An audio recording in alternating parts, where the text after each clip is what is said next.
Blaf numéro 9, bonjour à tous, j'espère que vous allez bien.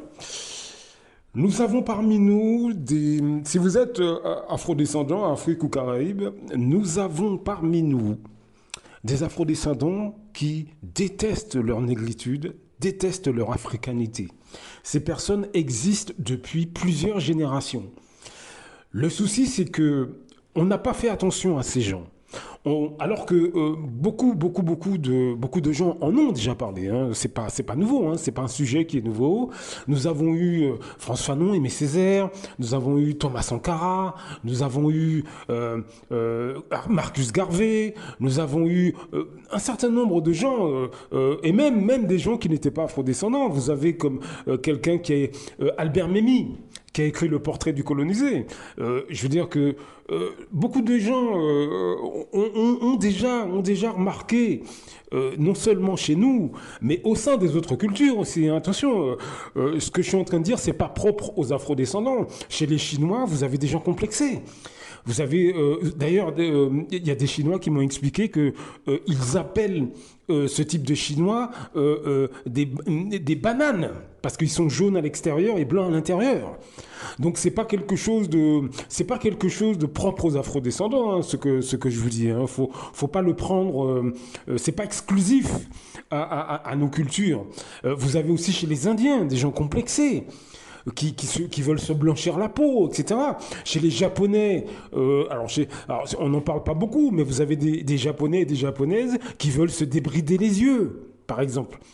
Donc, vous avez, ou des Chinois, je crois, des Chinois ou des Japonais qui veulent se débrider les yeux. Donc, vous avez, dans toutes les cultures, hein, et à toutes les époques, vous avez des gens qui n'aiment pas leur identité, n'aiment pas leur culture, n'aiment pas leur physique. Chez nous, nous avons également ce type de personnes depuis plusieurs générations. Ça a déjà été pointé du doigt, hein, on parle des NEGRE, de salons et les NEGRE des champs, etc. Dernièrement, nous avons eu le capitaine, le président de la transition, je crois que c'est du Mali, il me semble, qui a dit dans une allocution que les traîtres, il va s'en occuper. Donc, il y a déjà un certain nombre de gens qui ont remarqué, depuis plusieurs générations, qui ont remarqué ces personnes. Les audios que vous écoutez sur cette chaîne sont vraiment centrés sur ce type de personnes en France, mais aussi dans les autres pays, mais je parlerai principalement de la France et nos pays d'origine, c'est-à-dire les Caraïbes, l'Afrique, etc. Nous avons donc ces personnes qui sont tout autour de nous, au sein de nos familles, au sein de nos amis, et c'est important qu'on observe de plus près leur comportement. Alors pourquoi je vous dis ça ? C'est parce que depuis un certain nombre d'années, j'observe les dégâts que ces personnes font, que ces personnes commettent au sein de nos communautés et dans nos sociétés africaines ou nos sociétés caraïbéennes. Oui, bien sûr, ils sont aliénés. Oui, bien sûr, ça, je suis entièrement d'accord avec vous. Ils sont aliénés. Il faut les conscientiser, etc. Je suis d'accord, je suis entièrement d'accord.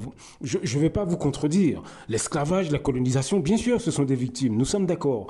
Mais il n'empêche que sur le terrain, ces gens font énormément de dégâts.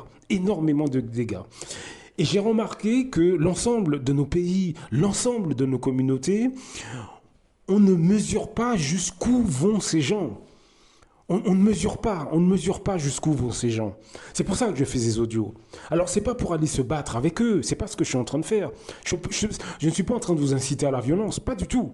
C'est simplement que vous soyez conscients, extrêmement conscients, jusqu'où vont ces gens, ce que font ces gens et à quel moment.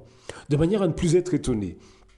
Pourquoi je prends cette initiative ? C'est parce que j'ai rencontré beaucoup d'Africains, beaucoup de Caraïbéens qui se sont lancés, par exemple, dans le monde de l'entreprise, qui ont pris des partenaires de business, qui se sont mariés ou qui ont laissé ce type de personnes rentrer dans leur cercle intime et qui se sont retrouvés sur la paille, qui se sont retrouvés ruinés, qui se sont retrouvés trompés, qui se sont retrouvés insultés, qui se sont retrouvés détruits. Tout simplement parce qu'ils n'ont pas fait attention à ce type de personnes. Ils n'ont pas discerné les gens qu'ils ont laissés rentrer dans leur cercle. Et ça a causé énormément de dégâts pour eux. Vous avez aujourd'hui des gens, africains comme caribéens, etc., qui ne veulent plus avoir affaire à leurs compatriotes à cause de ce type d'afrodescendants qui détruit sa communauté de l'intérieur. C'est un vrai problème. C'est un vrai problème. D'autant plus que ces gens sont sournois. Ces gens sont sournois et hypocrites. Ces gens nous surveillent, font des sourires. Comme je l'ai dit dans d'autres audios, ils écoutent nos musiques, ils s'habillent comme nous, ils parlent nos langues, ils dansent comme nous, ils mettent des vêtements avec les motifs de chez nous. On les retrouve dans nos soirées. Ils sont parmi vos familles, cousins, cousines, frères, sœurs, papa, maman, oncle et tante. Ils mangent avec vous à Noël. Mais une fois qu'ils ne sont plus devant vous, une fois qu'ils sont à l'extérieur, une fois qu'ils sont dans l'anonymat du quotidien, une fois qu'ils sont à l'intérieur des autres communautés en France, une fois qu'ils sont à l'intérieur des communautés d'occidentaux, des communautés arabes, des communautés chinoises, à ce moment-là, j'ai remarqué que ces afrodescendants, Afrique, Caraïbes, quel que soit le pays, Cameroun, Congo, Martinique, Mali, Guadeloupe, Guyane, les îles de la Réunion, des Réunionnais, des Togolais, tout ce que vous voulez, une partie de nos compatriotes et de nos semblables, une fois qu'ils sont à l'intérieur des autres communautés, j'ai enquêté et je me suis rendu compte que sur une large échelle, ils méprisent et dénigrent nos cultures à l'intérieur de ces communautés. C'est-à-dire qu'en France, sur toute l'échelle sociale, vous avez des afrodescendants, africains comme caribéens, etc., qui dénigrent leur pays d'origine, leur culture d'origine, pour se faire accepter par les autres communautés, de façon à gravir l'échelle sociale pour certains. D'autres veulent simplement se faire accepter par complexe. Dans tous les cas, c'est un complexe, mais il crée énormément de dégâts. Et avec ces audios, je veux mettre ce problème en lumière parce qu'on n'en a pas suffisamment conscience. J'ai observé qu'une partie extrêmement importante d'Africains, d'Afro-Caribéens, pousse les autres communautés à mépriser le monde noir. Vous n'imaginez pas ce que ces gens disent lorsqu'ils sont intégrés dans d'autres milieux. Vous n'imaginez pas. Vous n'imaginez pas ce que disent des Camerounais, des Martiniquais, des Congolais, des Guadeloupéens, des Guyanais, des Maliens, etc., etc., etc., quand ils sont intégrés dans les autres communautés, dans d'autres groupes culturels. Vous n'imaginez pas. Vous n'imaginez pas le degré de mépris, le degré de dédain qu'ils ont vis-à-vis de leur communauté, vis-à-vis de leur culture. Ils poussent les autres à avoir une vision négative de leur propre culture. Voilà la réalité d'une partie, pas tout le monde, mais d'une partie de nos compatriotes et semblables. Et ce sont des gens qui sont aussi parmi vos familles, vos amis, vos voisins, vos collègues.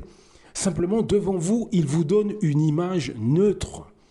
Devant vous, ils vont écouter la même musique que votre pays, ils vont cuisiner les mêmes plats que votre pays, ils vont danser avec vous, etc. Mais une fois qu'ils ne sont plus devant vous, une fois qu'ils sont avec leurs collègues de travail, leurs belles familles étrangères, une fois qu'ils sont dans la rue notamment, dans l'anonymat de la rue, à ce moment-là, ces mêmes personnes méprisent les afrodescendants qu'ils croisent sur le même trottoir qu'eux. Ils font preuve d'incivilité vis-à-vis des afrodescendants. Ils font preuve de mépris des afrodescendants qu'ils ne connaissent pas. C'est-à-dire que quand ils vous croisent dans une grande surface, quand ils vous croisent sur le trottoir, ils peuvent vous regarder avec mépris et dédain. Ils peuvent vous regarder avec arrogance, puisqu'il ne vous connaît pas, vous n'allez pas le revoir. Donc, vous ne pourrez pas décrire son comportement aux gens qu'il connaît sur un plan personnel. Vous voyez? Donc, c'est ce double jeu que je mets en avant chez beaucoup d'afrodescendants qui, en face de vous, vont vous parler d'Aimé Césaire. En face de vous, ils vont vous parler de Thomas Sankara, de Frantz Fanon. Ils vont écouter du rap, du jazz. Ils vont avoir le look à la Bob Marley. Ces hommes et ces femmes vont tout faire pour vous faire croire que ce sont des adeptes de Koffi Olomidé. Ils vont vous parler de votre pays d'origine avec poésie, mais devant vous. C'est une fois que vous avez le dos tourné, une fois que l'ensemble de leur communauté a le dos tourné, c'est à ce moment-là que beaucoup d'afrodescendants, sur toute l'échelle sociale, à ce moment-là, ils montrent leur vrai visage. Et l'une des choses qu'ils font, c'est qu'une fois qu'ils sont au sein de l'espace public, dans les rues, dans les centres commerciaux, en voiture, à ce moment-là, dans l'anonymat du quotidien, ils montrent le mépris qu'ils ont effectivement du monde noir. Et nous devons aussi comprendre comment ces gens fonctionnent précisément. Et j'ai cette impression que on est un petit peu laxiste là-dessus. On ne dit rien, parce que si on ne dit rien publiquement, ces gens continueront. Ces gens vont se sentir à l'aise. J'ai vu le comportement d'Africains ou d'Antillais dans le monde du travail qui critiquent leur pays d'origine, qui rabaissent leurs semblables, assis à table avec leurs collègues extérieurs au monde noir. Voilà la réalité. Vous n'imaginez pas les dégâts que ça produit. Vous n'imaginez pas jusqu'où ça va. J'ai vu des Africains se moquer de l'accent africain devant leurs collègues de travail. Je ne sais pas si vous voyez la gravité de la situation. J'ai vu des Africains et des Africaines se marier avec des gens des autres cultures et interdire à leurs enfants métissés de se mettre en couple avec un Africain ou une Africaine.